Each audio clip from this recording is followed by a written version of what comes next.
राधे राधे. तर सकाळची छान अशी गोड सुरुवात माझ्या गोडगोड बालकृष्णांच्या आंघोळीपासनं, आणि शृंगार केल्यावर ते तर अधिकच छान दिसतात. आणि इकडे सगळ्या देवांची सुद्धा आंघोळ वगैरे झाली आणि त्यांना रोज सारखंच तिलक वगैरे लावला. आणि बरेच जण बोलतात की आम्ही देवपूजा तर काही एवढी करत नाही, पण लांबून का पाय पडत असतो. पण मला असं वाटतं आता जे वातावरण सध्याचं चालू आहे तर देवपूजा करणं खूप गरजेचं आहे. आणि नुसती देवपूजाच नाही तर मन सुद्धा पवित्र ठेवणं आणि ह्या सगळ्या गोष्टी. कारण कसं आहे माहिती का, आपण जर आता देवासाठी वेळ काढला नाही ना, देव सुद्धा आपल्यासाठी वेळ काढणार नाही, मला असं वाटतं. आणि काय असतं ना, ह्या चांगल्या सवयी ज्या असतात ना, आपल्याला बघूनच आपले मुलं जे असतात ते शिकत असतात, मला असं वाटतं.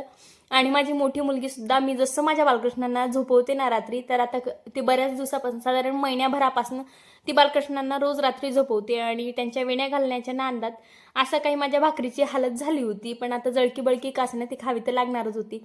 अन्न हे पूर्ण ब्रह्म असतं आणि मला असं वाटतं आपल्या ताटात लवकर भेटतं जेवायला, म्हणून आपल्याला त्याची व्हॅल्यू कळत नाही.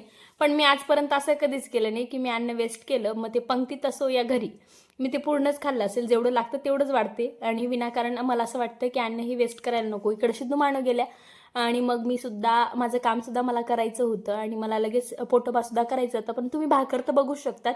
पण म्हटलं चला, तरी ती खरपूस खूप छान लागत होती आणि मग मी आवडीने खाल्ली.